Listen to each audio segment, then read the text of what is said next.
आगे बढ़ते हैं। गैंगस्टर विकास दुबे तो मारा गया, लेकिन उसके गुनाहों की फाइलें धीरे धीरे खुल रही हैं। उसके गुप्त खजाने की तलाश भी जारी है। पहले ईडी ने संपत्ति को लेकर जांच शुरू की है और अब मामलों की जांच के लिए एसआईटी ने काम शुरू कर दिया है। कानपुर के बिकरू गांव में एसआईटी की टीम पहुंच चुकी है और इसी गांव में 8 पुलिस वाले मारे गए थे और उसके बाद पुलिस ने विकास को पकड़ा और उसका एनकाउंटर किया। शिवेंद्र इस वक्त हमारे साथ जुड़ गए। बहुत सारी अहम कड़ियां हैं और बहुत सारे ऐसे राज हैं जो कि इस गांव से सामने आ सकते हैं, निकल सकते हैं। कल हमने देखा था पुलिस किस तरीके से अनाउंसमेंट करके लोगों को ये बताने समझाने की कोशिश कर रही थी कि अब डर का माहौल नहीं है, अब खौफ बिल्कुल बीत चुका है, निडर होकर सामने आइए। क्या कुछ और जानकारी यहां से मिल पा रही है? देखिए नवजोत, मैं बता दूं कि मैं इस वक्त उसी बिकरू गांव में हूं जहां पर अब से कुछ देर पहले एसआईटी की टीम पहुंची थी। ये घर है जो विकास दुबे का घर है। यहां पर एसआईटी की टीम जो पहुंची थी उसने बाकायदा यहां लोगों से मुलाकात की है, बातचीत की है और जो संजय भूस रेड्डी यहां के सीनियर आईएएस ऑफिसर है उनकी अगुवाई में एसआईटी टीम बनाई गई थी। हर एक पहलू से जांच करेगी, जिसमें ये जानने की कोशिश होगी कि आखिरकार 2 और 3 जुलाई को जो कुछ भी हुआ वो आखिर क्यों हुआ था। और ये आप देख सकते हैं यहाँ का जो माहौल है ये सब बताता है साफ तौर पर कि अभी भी विकास दुबे का जो खौफ था उसका आलम क्या है। हालांकि कल अनाउंसमेंट करके बाकायदा बताया गया कि अब डरने की जरूरत नहीं है और विकास दुबे मारा गया है। बावजूद इसके अभी भी गांव के लोग बहुत खुल करके सामने नहीं आ रहे हैं और यही चिंता की बात थी शायद एसआईटी टीम के लिए। इसीलिए एसआईटी टीम के जो अधिकारी थे वो यहाँ पर जो रहने वाले लोग हैं उनको बुला करके इस चौक पर जो सामने दिख रहा है इसी चौक पर आकर उन्होंने बातचीत की और उनसे जानने की कोशिश की कि किस तरह का आतंक था, कौन लोग शामिल हो सकते हैं और क्या माहौल बना था उससे ठीक पहले जब ये घटना हुई। तो ये सब चीजें जानने के लिए ही टीम जो एसआईटी की है वो यहाँ पर पहुंची थी और यहाँ के तमाम जितने भी एंगल हैं, चाहे वो चौबेपुर थाना हो, चाहे वो ये स्पॉट हो, ये हर जगह का उसने निरीक्षण किया और जानने की समझने की कोशिश की। आप देखिए ये वो पीछे का हिस्सा है, यहाँ पर भी टीम के लोग आए थे और देख रहे थे कि किस तरह से इस दीवार को फांद करके जो उस वक्त सीओ थे देवेंद्र मिश्र कूद के गए थे जिससे कि वो जान बचा सकें, इसलिए कूद के गए थे और किन हालातों में यहाँ कैसे चढ़े थे और क्या हुआ था ये सब चीज का निरीक्षण किया गया है।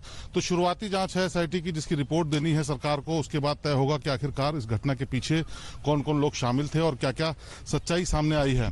तो इसकी कवायद की जा रही है। इसीलिए अभी तुरंत एसआईटी की टीम यहाँ से निकल करके जो गई है उसकी कोशिश है कि वो चौबेपुर थाने में जाए, वहां पुलिस वालों से पूछताछ करे। इससे पहले यहाँ पर इसी चौक पर, इस जगह पर ठीक ये जो जोड़ती हुई सड़क है वहां दूसरा मोहल्ला लगता है जहाँ के लोग विकास दुबे की डर की वजह से नहीं आते थे इधर, उनको भी बुला करके पूछताछ की गई है और यहाँ पर जो पूछताछ हुई है उससे नतीजा ये निकलता नजर आ रहा है कि साल दर साल विकास दुबे की यहाँ पर हुकूमत चलती थी, उससे लोग डरते थे और उसी के चलते यहाँ पर कोई कुछ उसके खिलाफ बोलता नहीं था और पुलिस की भी यहाँ नहीं चलती थी। ये साफ तौर पर बहुत सारे लोगों ने बताया कि किस तरह से विकास दुबे जमीन कब्जा कर लेता था, किस तरह से हर एक फैसले में उसका दखल होता था, यहाँ तक कि विकास दुबे ही कई चीजों के फैसले कर देता था थाने जाने से पहले।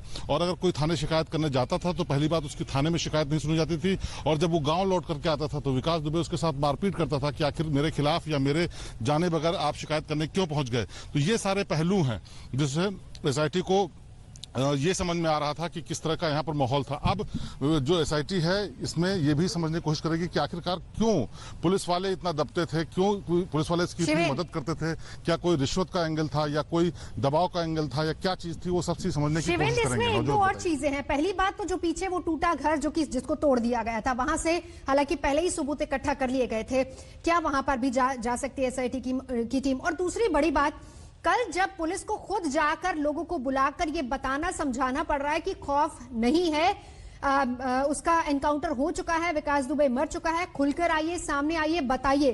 कुछ लोग आए लेकिन कुछ लोग अभी भी खुल के बात नहीं कर रहे हैं, खौफ इतना ज्यादा है। तो ऐसे में किस तरह की बातचीत अभी एसआईटी गांव के लोगों से, आसपास के लोगों से करेगी और क्या कुछ निकलकर सामने आ सकता है उनके जरिए? देखिए, मैं सबसे पहले आपको दिखाना चाहूंगा ये वही घर है जो आलिशान किसी वक्त बना हुआ करता था। इसकी ये बाउंड्री का हिस्सा है जो बाहर, यानी बाहर से कोई अंदर नहीं देख सकता था क्योंकि 3 गेट थे और सब ऊंचे ऊंचे गेट थे। एक गेट नीचे जमीन पर धराशायी पड़ा है, बल्कि पूरी बाउंड्री समेत पूरे मकान को धराशायी कर दिया गया था एडमिनिस्ट्रेशन के जरिए। और इसी के साथ ये दिखाने की कोशिश हुई थी कि एडमिनिस्ट्रेशन कितना सख्त होने जा रहा है। उसके बाद उसका एनकाउंटर हुआ और उसके बाद लोगों को मुनादी करके बाकायदा समझा करके कहा गया कि अब लोगों को डरने की जरूरत नहीं है। ये काम इसी चौक पर कल हुआ था जहां पर पुलिस के आला अधिकारी मौजूद थे और उन्होंने अनाउंसमेंट करके बाकायदा लोगों को बुला करके इकट्ठा करके समझाया था कि उनको डरने की जरूरत नहीं है और अब वो खुल के बोल सकते हैं। फिर भी बहुत कम लोग आए थे। आज एसआईटी के साथ काफी पुलिस का फोर्स और तमाम आरएएफ के लोग मौजूद थे और आला अधिकारी भी मौजूद थे। तो उसके बाद लोगों के अंदर थोड़ा सा हिम्मत आई और वो लोग सामने आए और उन्होंने जो चीजें बताई हैं वो काफी हैरान करने वाली हैं। सबसे बड़ी बात यह है कि एक तरीके से विकास दुबे का यहाँ पर पैरेलल सिक्का चलता था। सरकार के सिस्टम को होने के बावजूद विकास दुबे का जिस तरह का सिक्का चलता था उसमें तमाम लोगों ने साफ तौर पर बताया कि किस तरह से थाने अगर वो शिकायत करने जाते थे तो उनकी सुनवाई नहीं होती थी और ये साल 2001 से नहीं बल्कि उससे भी पहले से चल रहा था, ऐसा भी कुछ लोगों ने बताया। तो आप अंदाजा लगा सकते हैं कि क्या खौफ का आलम था। इसीलिए उसके मरने के बाद भी लोग मुंह खोलने के लिए जल्दी तैयार नहीं हुए। लेकिन आज जब एसआईटी की टीम आई और उसमें तमाम लोग जो सीनियर अधिकारी थे, पुलिस वाले थे, उन लोगों ने कुछ लोगों को बुला करके उनसे पूछताछ की तो लोगों के अंदर हिम्मत आई और उन लोगों ने वो सारी बातें बताई हैं और वो बहुत शुरुआती अभी जांच शुरू हुई क्योंकि कुछ देर पहले ही एसआईटी आई है। लेकिन हर एक एंगल, हर एक पहलू ये समझने की कोशिश कर रही है टीम, जिससे कि ये साफ हो सके कि आखिरकार क्या वजह थी कि एक मामूली अपराधी इतना ज्यादा दुर्दांत, खूंखार और योजनाबद्ध तरीके से अंजाम देता है और पुलिस उसके खिलाफ साल दर साल कार्रवाई नहीं करती और बल्कि उसकी मदद करती है। रेड टीम जब पहुंचती तो उससे पहले बताती। तो ये सारे एंगल हैं। विकास दुबे मारे गया लेकिन उसका आतंक अभी भी यहाँ पर है। आप देख सकते हैं एसआईटी टीम के जाने के बाद पूरे गांव में फिर से एक तरीके से सन्नाटा सा पसर गया है। लोग जो यहाँ पर दिख रहे हैं ज्यादातर इसमें मीडिया के लोग बाहर हैं, बाकी लोग बाहर निकलने की अभी भी हिम्मत नहीं जुटा पा रहे। सारे घर बंद हैं। कल समझाने के बावजूद भी अभी भी सन्नाटा ही समझ लीजिए एक तरीके से पसरा हुआ क्योंकि काफी अच्छी खासी संख्या में यहाँ पर घर हैं।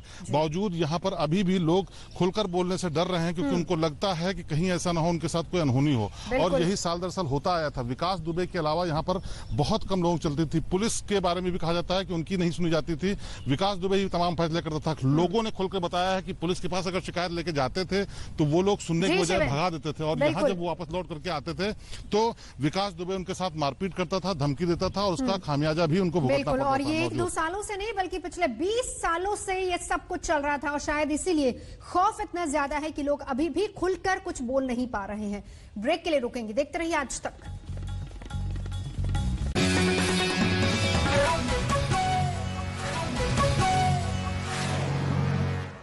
मिलते जुलते नाम। नमस्कार, मैं हूं अंजना ओम कश्यप। हमें उम्मीद है ये वीडियो आपको पसंद आया होगा। लेटेस्ट खबरों के लिए यूं ही देखते रहिए आज तक और इस वीडियो के पसंद आने पर लाइक, शेयर एंड सब्सक्राइब करना ना भूलें।